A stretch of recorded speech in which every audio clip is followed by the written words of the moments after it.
Hello, pro organizers. It's your podcast host, Melissa, and we are back.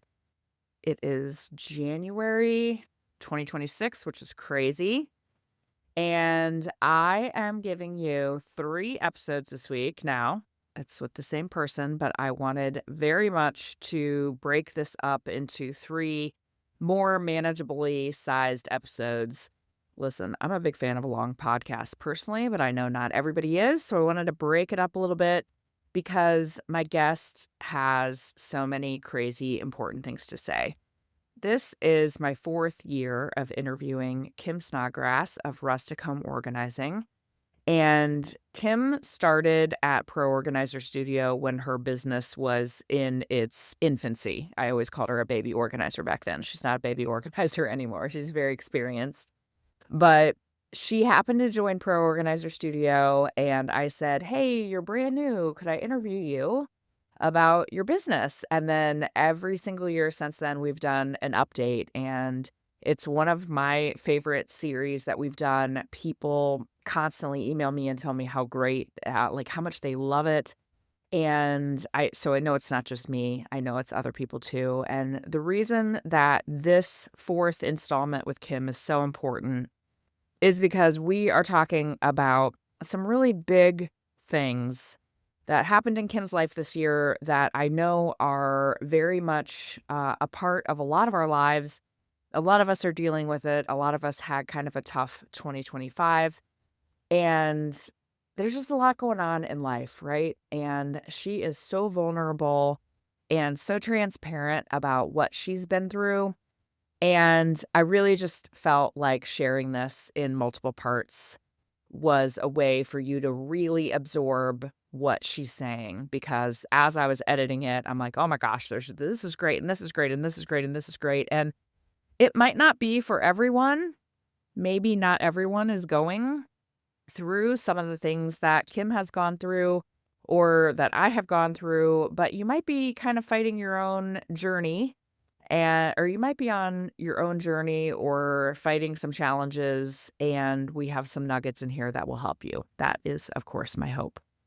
So I'm going to give you all 3 episodes today so that you can just listen to them one after another if you are so inclined, or you could break up a little bit. But I just appreciated so much of Kim's transparency and openness and willingness to help. And we talk about some really important things. And then I'm going to be doing a follow-up podcast about some of the things that I am doing in my business and my life that are scary in a good way. And I look forward to talking to you about that too. All right.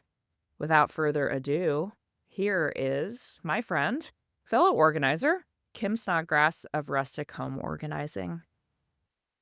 What year is this? I've like literally lost track. Is this the 5th time we've done this? Let's see Fourth here, time. 2022, 23, 24. It's the 4th. Okay. Well, anyway, it doesn't matter. All I know is every time I have you on, people love it. I've said it before, and I don't think you believe me, but it is true.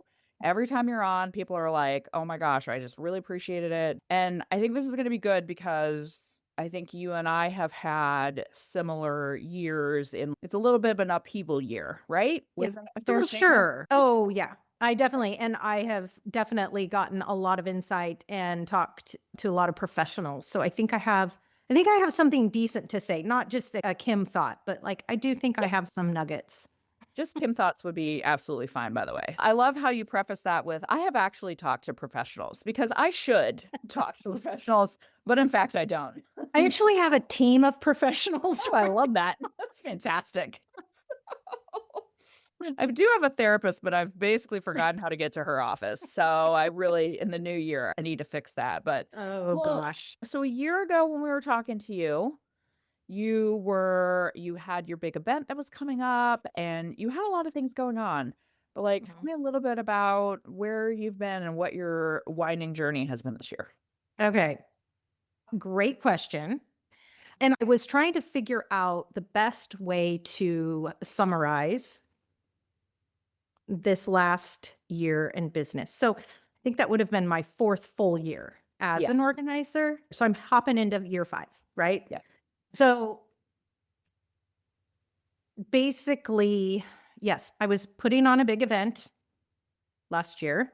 Yes, We talked in January, we did. and in January, I think I kind of was tiptoeing around it a little bit, but my thoughts in January were, "Holy mother of balls, how am I going to pull this off?" It's the title of the podcast right there. So there you go. How am I gonna pull off this event? I had basically put my entire business on the back burner Yeah. and had fully f sacrificed. I was literally Katniss Everdeen in The Hunger Games and was like, "I'm doing this for you, ladies." I volunteer as And tribute. so that was January, and that was a lot of, "Okay, Christmas is over, the holidays are over, like, why aren't people buying tickets?" My event was scheduled for May 1st, and Melissa, I had put a lot of myself into this, and not just myself, but the green cold hard cash Yeah, into money. this, Yeah, and money, time, energy, effort, yeah, enthusiasm, all those things. and, per total Kim fashion, if you're just gonna do something, you just gotta do it, like, whatever your mind thinks up, that's obviously what has to happen, and it had to be a how-to summit type of event, Yeah. because in my mind, that was the only way to do it. Kudos to those ladies. So January was fear, a lot of fear.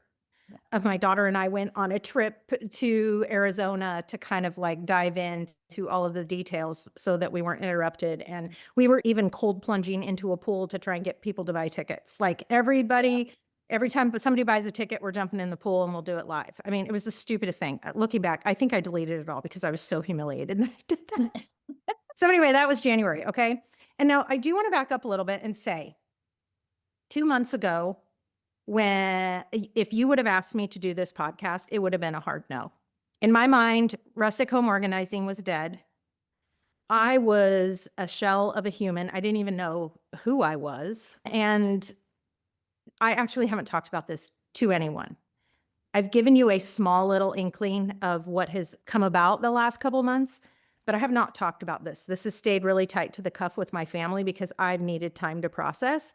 But I am Yeah. so excited to be able to talk about it because I do believe that it could help somebody. And who am I speaking to the most right now? I'm going to tell you right now, it's our Gen Xers. Yeah. And it's our, I would like to call them my trauma mamas. Yeah. So I was a bigger mess than I realized. And it went way far. And when I say I want to talk to the trauma mamas out there, I left a 20-year marriage back in 2015. And when you do something like that, you have to go on autopilot. I mean, there's like, That's how I you guess there's survive. other ways to do it, but I chose to go on autopilot. And I kept that I have to survive. I have to make everything happen for myself. Nobody else is going to do it for me because I've been let down so much that it's up to me now. It's up to me to give my children what they need, my grandchildren what they need, what I need. And we've all heard me talk about the Chad, and the Chad is still around. I don't know why he's still around, but he is. 'Cause he's a um, good person and you are he's too. still hanging in there. I Yeah. don't know how many threads are left on that poor man, but looking back, I did not allow people to help me because if I allowed people to help me, including my business, I was counting on people and I didn't want to count on people. So when I say I'm talking to the trauma mamas out there, I don't know if there's enough credit for those who have been through things or enough information or enough resources to say, hey, it's okay to figure out what the hell you just went through. Yeah. And so I'm talking to the Gen Xers because we're the last generation that we literally could stay in our own little bubble. And now all of a sudden we're thrown into a community pool of piss with kids and adults swimming everywhere. And we're Yeah. trying to keep our heads above water. Yeah. And I think that not enough of that is talked about. When I say, if you would have asked me 2 months ago, I would have said no because I wasn't talking to any humans. I had shut the world down, and it was the most beautiful thing I have ever done for myself. But how in the world, I still wonder, like, how did I get there? I don't even know Like, how how I did you got there. get to the bad spot, or how did you get How out did of it? I get to the point Oh, of yeah. I can't function at all? I I couldn't think it's function in life. everything you just said, though. I think it is, and we can't do broad stereotypes, but Gen X, I think in general, we had to fend for ourselves. That was what we were taught. We were not really parented that hard. We were not I saw a thing the other day where someone said someone on the internet was like, "Was it really true that you just left and then your mom said be back by dark?" And someone answered, "Yeah," and you would Yeah. argue about what the definition of dark was. Ours Is was it when the really bats dark? came Is out.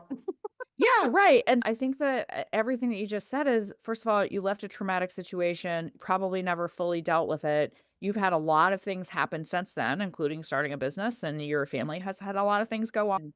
You became a grandma and a million other things, right? And I think that I think we don't understand that we all kind of function at a point of, oh, other people would be in bed, like curled up in a ball, but we're still going. And one day that catches up with you. It And you does don't know catch how up it with you. happened. You don't know how you get there.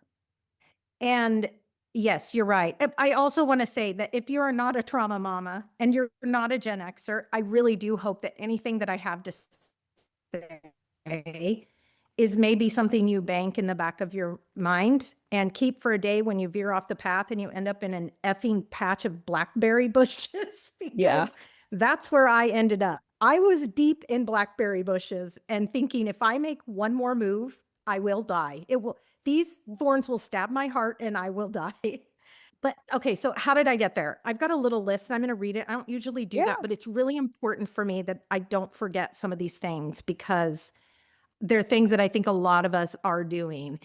And you also said something that we feel like, how am I doing this? Most people would be curled up in a ball. I agree with you, but I also agree there's this other voice over here. And I'm not even going to use the word social media anymore. I'm going to use electronic because I'm Yeah. going to tell you how broad I think this spectrum has gotten.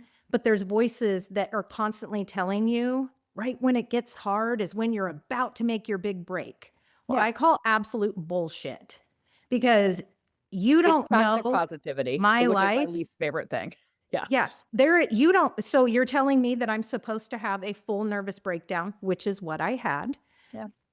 And I'm about to make everything great. You don't know my life. It's so important to be careful what you are preaching out into the universe because there are people listening to it. And there are people that are going to say, I am not good enough. I am not strong enough. I am not smart enough because that person over there that's only showing me 0.5% of their life is telling me that I'm not tough enough. Yeah. So, how did I get there? I was overthinking my every move, every move. By the time I crescendoed up to my full nervous breakdown, there were days that I when I thought about going to, let's say, Target, I would, "Oh, I'm gonna get up, I'm gonna get ready, and I'm gonna go to Target." And while I'm getting ready, it would be "Okay, it's raining outside. What coat should I wear?" Because if I don't wear a coat, my sweatshirt will get wet, and then if my sweatshirt gets wet, I'll get cold when I'm walking back and forth from the car. But if I wear a coat, I'm going to get too hot in the store. And if I don't wear the right shoes, the floor's slippery. And the last thing I need to do is slip. Or I wonder if that row of parking that I like will be open. I mean, this was my daily life. So when I say overthinking my every move, it wasn't just in business. It wasn't just, oh, I wonder if this is what I should be doing. This was, if I go to the mailbox, will the mailman have already come or will it be yesterday's mail? So maybe I should just wait until 3 o'clock. I couldn't stop my brain from analyzing and thinking about how to prevent myself from being uncomfortable. Okay. I couldn't, it was the most uncomfortable thing. And I had many days. I was looking into places to check myself into because what was going on in my head, these weren't suicidal thoughts. This was, I think I'm going crazy.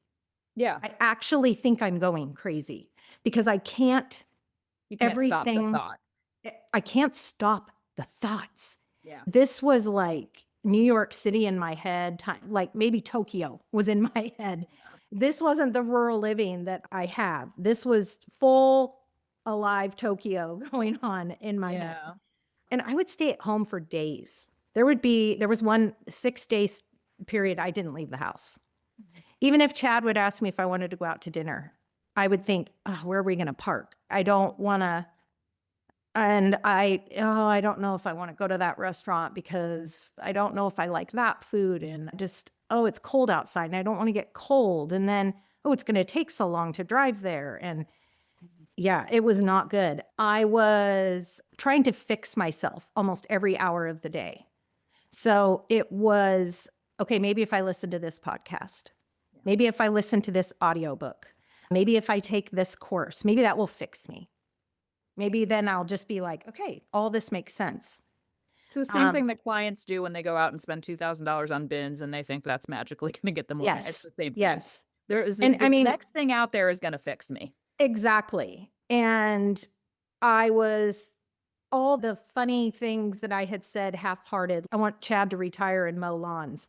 I had then taken that so seriously that I felt like a failure that Chad wasn't mowing lawns in the summertime with his shirt off with a cold one on a riding lawnmower because we said that the first year I got into business. It was just kind of it was just this lighthearted thing that was said, but I had started to become so disappointed in myself that I felt like that was something I didn't live up to. It was something that I had said, and look at me, I am not holding my end of the bargain. I was committing to everything. I committed to Welcome Home Committee with the Chamber of Commerce. I committed to being secretary with the Chamber of Commerce. I had chronic pain in my hands. I kept moving my own goalpost. I kept moving. Nobody else was moving it. I was moving it. I kept moving it. I had 7 of these huge business ideas, and I was hell-bent I was going to make them all come true.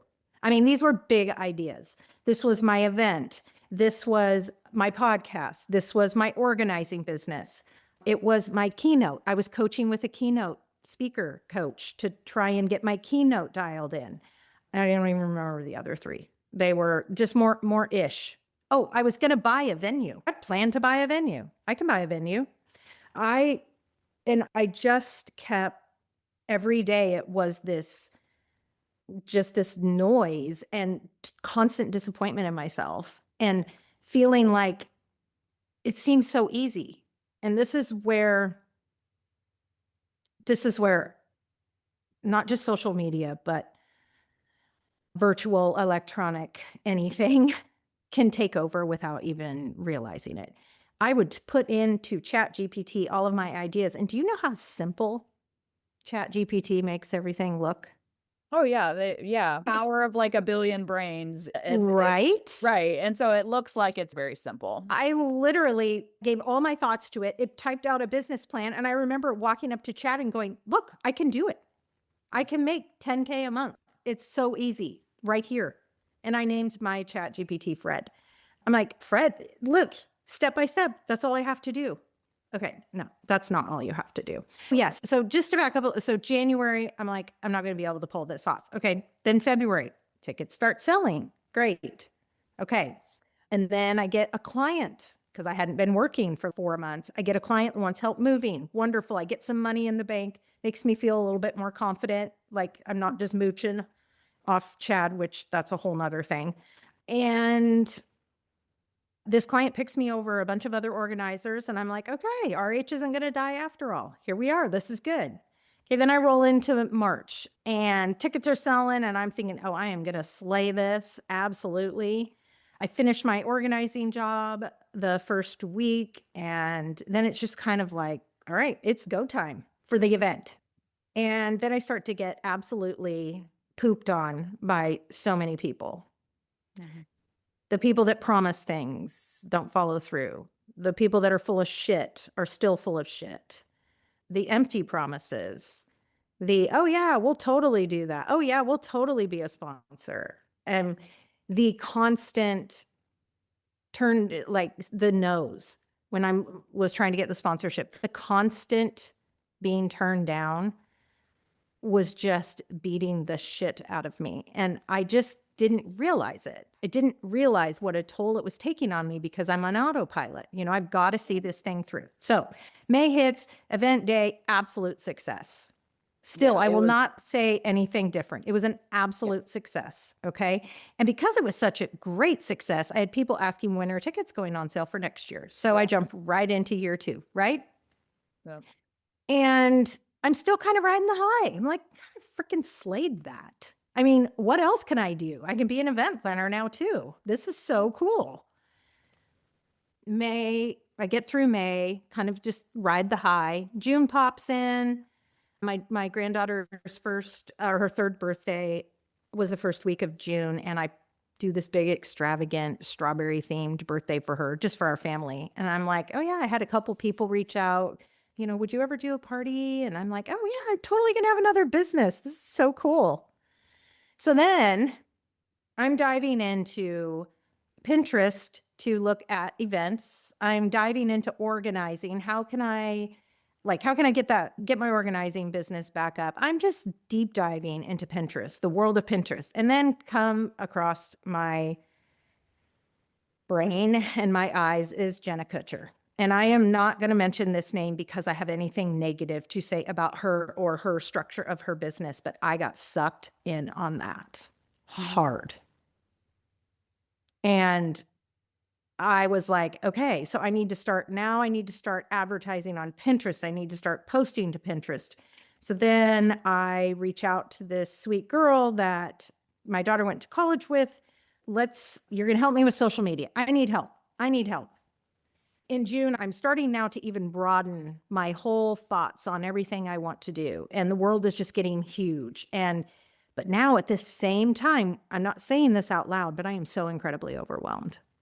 I don't know which way is up. I don't know what audiobook I should be listening to, what podcast I should be listening to, what prompt I should be putting into Chat GPT, what I should be searching on Pinterest, who I should be following on Instagram. I mean, the list goes on and on. Whose newsletter should I subscribe to that I can get nuggets of that? Which free course should I sign up for to see what I can get free? But then I'm immediately sucked into the paid course. And I'm not knocking courses because you know me, I'm the biggest fan of Pro Organizer Studio. Yeah, which is kind. I am, but you're not constantly asking me to spend more money. You give us extras, but it's not 3 times a week in my inbox, right? Okay, so that's June. I am starting to feel, like I said, I'm really questioning everything. I'm feeling very unsettled inside. And I don't like anything. I don't love anything I'm doing, but I'm still pretending like I do.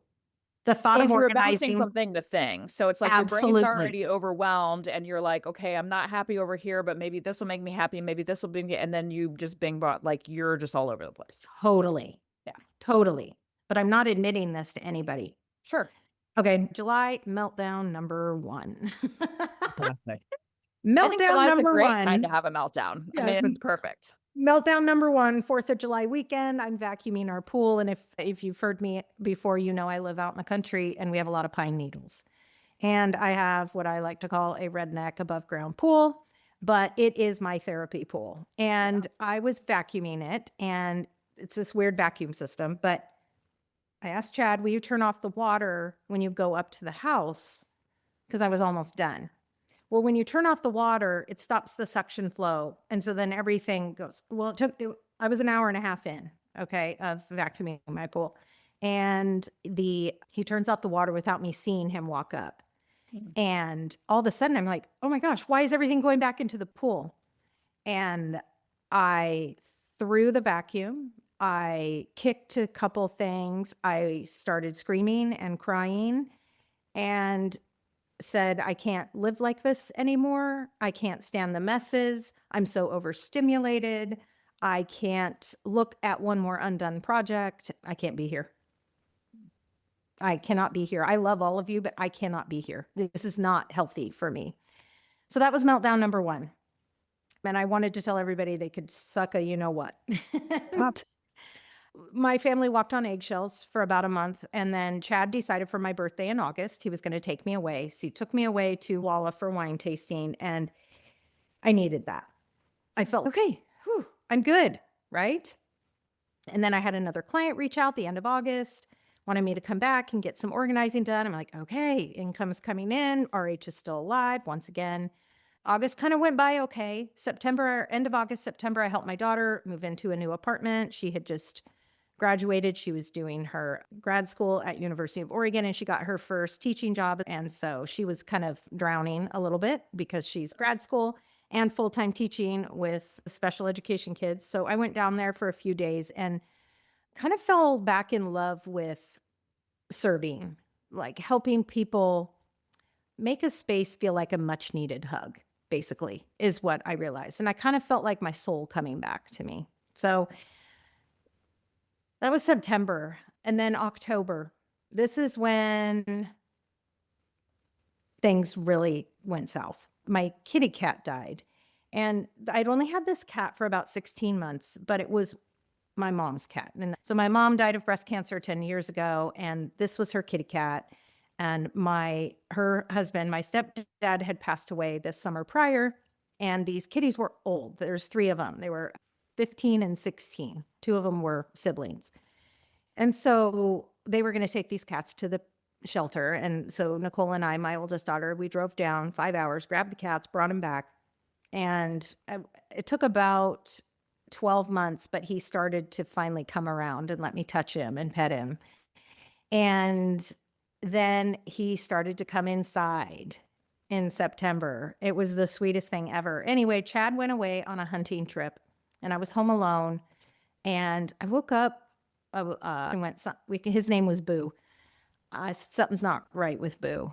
Something's not right. All of a sudden, he just was glazed over in his eyes, and just something wasn't right.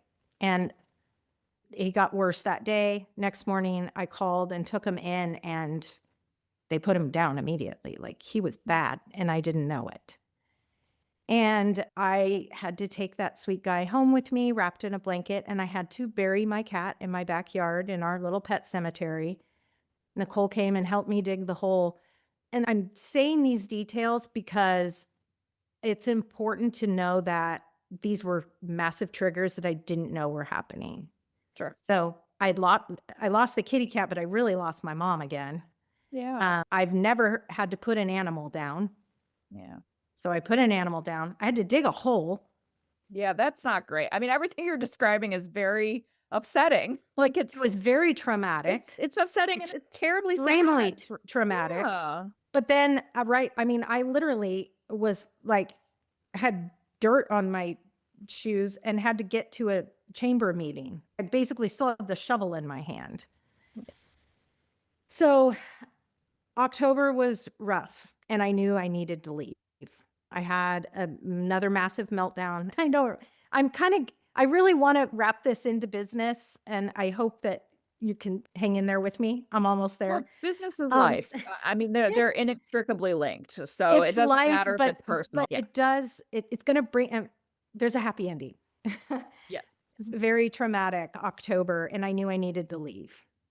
And so I booked a trip to Montana for 10 days. And this is a super random thing, but I ended up joining Trusted Pet Sitter. And because you can apply to watch somebody's home and their pets while they're away. And there's some homes all over the world. Like, you could go to Greece, and yeah, you have to pay for your own travel, but some people do it just for that reason, to travel. Yeah. So I pop on and I see this beautiful ranch in Montana, absolutely gorgeous ranch. And it just like is speaking to me. There's horses there and a couple dogs. It's 40 acres. It's absolutely beautiful home. And so I apply for it, and I get it. And what was supposed to be 6 days turned into 10, but it was amazing. And I decided when I got there, the beginning of November, that I was done. There was no electronics for me. There was no social media. There was nothing. There was no TV shut it all down. I knew I needed to reset. I Mm. knew I needed to because something wasn't right. Yeah. And I had been speaking I told you earlier that I have spoken to lots of professionals. I have a team of professionals that have helped me Yeah. through this. But one of them was Alyssa. She is kind of a clarity type of coach. And she was the first time she was talking to me about a nervous system. And so this is where my story is leading up to. Is I want to talk to all of you entrepreneurs out there that I need you to listen to your nervous system. Your nervous system is people, it's looked over. It's not woo at all. It's literally wiring in our brains. It's And this is literally about where, your longevity of your life. yes. Yeah. And this is where my Gen Xers need to understand we weren't wired to have all of this in our face.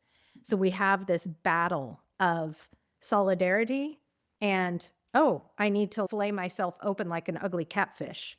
Correct. And finding that balance is really difficult, very difficult, I believe, for the Gen Xers, especially those that are empty nesters, because all of a sudden, even though I'm an empty nester, I feel like I can conquer the world. Well, guess what? I'm not 25 or 35 anymore. Yeah. We have a disconnect of the amount of time you have available to you and then the other things that have changed in the Yes. intervening 25 years since you became a parent. Yeah. And you also have to realize that when you're in the generational gap age that I'm at, which it's 50s, there's also things that we appreciate Yeah. that we didn't get to appreciate. But the world makes us feel like that's lazy. Yes, very much. And so when I was away for 10 days, I started to realize that, oh, actually, yes, I realized in those 10 days things I wanted to do. But even prior to that, after Boo died, I was home alone for a couple days. I dove into baking. I made fresh homemade donuts. I just ate my sorrows. I Instacarted wine. I just I allowed myself to feel the feels. And that's when I really knew I needed to get away. So Yeah. I'm in Montana and I'm resetting. I did get visits from my oldest two daughters on separate visits because they were like, "Where are you going? This is weird. We're going to check on you." Yeah. So Courtney flew in from Boston for a couple nights and Nicole flew with me there to make sure everything was fine. And she stayed 2 nights and then left. So Montana was amazing. So that brings me to December. December is my month of learning how to reset my nervous system. Mhm. And resetting your nervous system is not an easy task. No. It's not. It's wiring that isn't something you just fix in a weekend. It's conscious effort. It's turning the noise off. And we've And been conditioned to ignore, I mean, absolutely. electronics are conditioned to allow us to ignore all those things Yeah, because dopamine. exactly. And what my youngest daughter said was, it sounded like you needed a dopamine detox. I Correct. said, I Yeah. abso-freaking-lutely is what I needed. Okay, this is the end of part 1. You can hit the podcast feed for parts 2 and 3 when you're ready. We are going to be talking dopamine detox, which is something that you might not even know that you need. I certainly do. And my guess is that a lot of you do as well. So we'll be chatting about it in the next episode. Talk to you soon, organizers.